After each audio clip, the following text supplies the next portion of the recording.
That's the answer. Iya, terima kasih kepada Profesor Dr. Suparto Hadi. Baik, izin bertanya kepada bagian seksien, karena ini waktunya, kan setelah ini kan masih ada pembicara dua, Prof. Suardi. Kita menyelesaikan yang pembicara satu itu sampai jam berapa ya? 5 menit lagi. Ya, baik. Tinggal 5 menit lagi. Sebetulnya kalau 5 menit itu masih ada satu sesi lagi, satu pertanyaan lagi. Ya, silakan. Terus Bapak Dr. Sumas Nuhadi. Jadi silakan. Terima kasih Pak Moderator, Pak Muhammad Yamin. Yang terhormat, kalau pertanyaannya dulu saya kasih duit Mas Mas. Prof. Suparto Hadi, menarik yang dipresentasikan hari ini. Saya melihat kecantikan lain di luar seni ya, sastra, terutama matematika. Seperti yang saya pahami, memang secara umum dua dunia yang berbeda antara sastra dan matematika. Saya menanggapi sedikit. Saya melihat matematika itu cara memahami realitas yang lain yang berbeda dengan sastra. Misalnya kalau tadi ditunjukkan bahwa matematika selalu mengutamakan clarity logika ya. Jadi kejernihan berpikir logis. Dan dari contoh Prof. Tarto tadi ketika stuck memecahkan problem matematika, ternyata ketajaman intuitif diperlukan. Ketika ada aha moment tadi, saya menafsirkan itu ketajaman intuitif, dan menurut saya itu di dunia seni sastra itu yang selalu dicari dan dieksplorasi oleh para sastrawan. Maka menurut saya lintas disiplin semacam ini menarik dan perlu dikembangkan, terkait tadi bagaimana dikembangkan dalam model atau metode pembelajaran yang menarik, karena problem seperti Pak Yamin dulu SD, saya juga, itu memang nilai matematika kami jelek. Terus kemudian kami menyalahkan guru-guru kami, tentu bukan itu saja, tapi menurut saya itu problem lama yang barangkali sekarang bisa terus dikembangkan. Tadi Pak Sainul nitip jangan tanya tapi komentar saja. Itu komentar saya, terima kasih. Assalamualaikum warahmatullahi wabarakatuh. Slide terakhir, mungkin ada slide terakhir ya, bisa dilihat. Jadi ini salah satu yang disampaikan oleh penerbit buku ini. Ya, saya bacakan di dalam itu ada. Bentar. Ya, ya. Nah ini yang disebut di dalam buku. While taking a class of infinity at Stanford in the late 1980s, Rafi Kapoor discovered that is confronting the same mathematical and philosophical dilemmas. Jadi ada dilema antara matematik dan filosofi.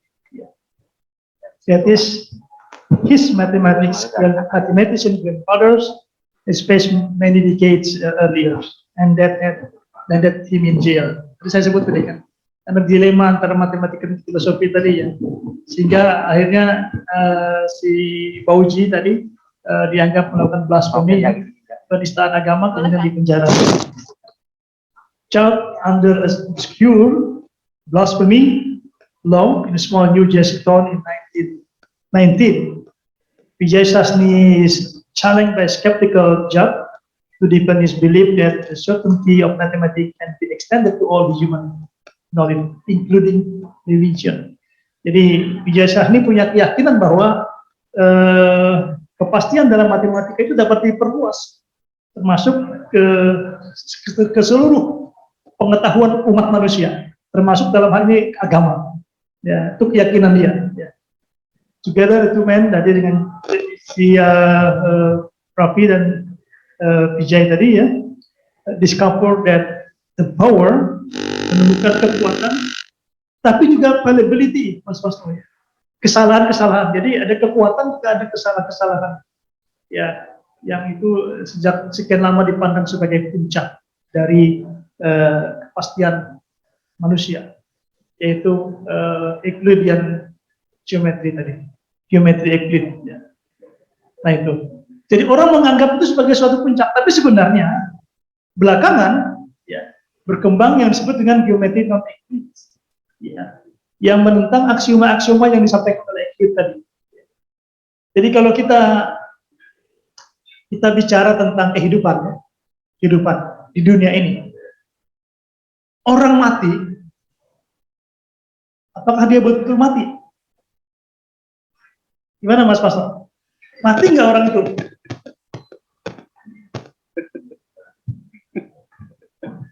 Pak Tarman, mati kah? Sebenarnya tidak. Mati nggak? Tidak. Secara biologis mati mungkin, Pak. Ya, tapi dia pindah dimensi yang lain kan? Dia berpindah ke dimensi yang lain. Ya. Ya, jadi ini alam dunia, ada alam barzah. Jadi orang tua kita sudah meninggal itu tidak meninggal sebenarnya. Dia hanya berpindah dari alam dunia ke alam barzah. Alam barzah itu seperti apa ya? Seperti ada pembatasnya. Barzah itu seperti kaca begitu. Dia nggak bisa menembus. Kita nggak bisa menembus ke sana. Yang di sana nggak bisa menembus ke sini. Tapi hebatnya, yang di alam barzah itu bisa melihat kita. Nah, ini Dewi lagi duduk di sini itu, bapaknya lihat. Surveillance saya. Iya, lihat bapaknya itu, apa yang lagi dikerjakan dia lihat. Dia berpindah dimensi saja. Kita nggak bisa melihat. Itu kan seperti kita aplikasi. Garis satu dimensi, kalau kita lihat seperti ini, plan ini 2 dimensi. Kemudian ruang ini kita anggap sebagai 3 dimensi. Ruang 3 dimensi.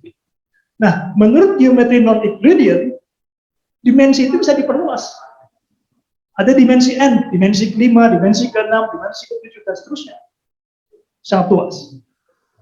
Alam semesta ini apakah berhenti aja? Tidak. Dia tumbuh. Ya. Nah, tinggal membuktikannya bagaimana kalau alam semesta ini bertumbuh terus. Ya. Kita pandang langit itu sebenarnya yang kita pandang apa itu? Ya sesuatu yang batas langit ada nggak? Nggak tahu kita.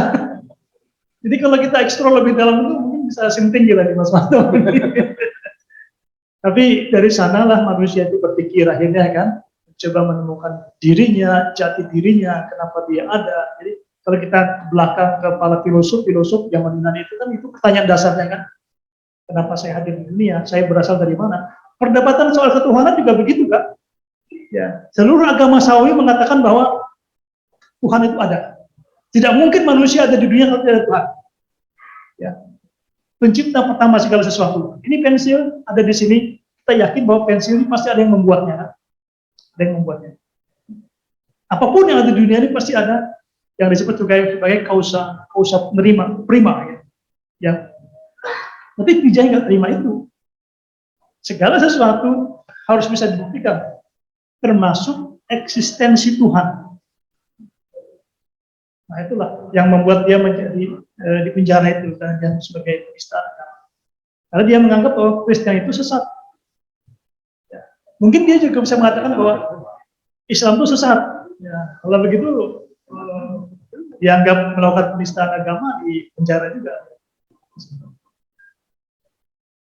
Jack Taylor mengatakan tidak bisa.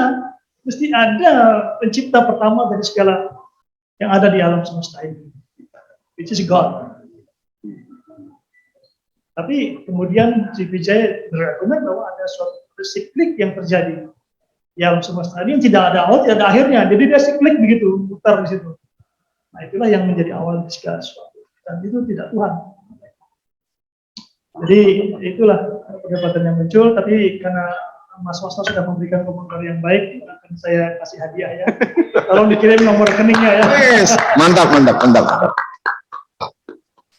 Baik, terima kasih Prof. Sental Hadi. Sebenarnya very interesting and very challenging sebetulnya diskusi. Tapi karena ruangan terbatas secara waktu sehingga sesuai yang disampaikan oleh panitia akhirnya tidak bisa diteruskan. Baik, sebelum mengakhiri akhir diskusi ini, saya pribadi tentu ada hal penting yang kemudian kita bisa peroleh pada pesan-pesan ini. Pertama adalah matematika akan selalu menarik ketika dihubungkan dengan kehidupan. Dan tadi sudah disampaikan oleh Prof. Tarto, hubungan dengan pergulatan kehidupan manusia dan seterusnya. Baik, terima kasih kepada narasumber, kepada Prof. Dr. Sental Hadi, MSMSD, yang berkenan memberikan waktu dan kesempatan sehingga bisa berbagi di ruang diskusi ini. kepada seluruh peserta, kepada panitia, dan kepada seluruh teman-teman mahasiswa. Tentu saya, Muhammad Amin, selaku moderator, menyampaikan terima kasih sebanyak mungkin. Apabila ada kata hilaf yang kurang berkenan, mohon dimaafkan. Dan saya akhiri, wal muwaffiq ila aqwamit thoriq. Assalamualaikum warahmatullahi wabarakatuh. Baik, kita berikan aplaus untuk Prof. Sutarno Hadi. Terima kasih.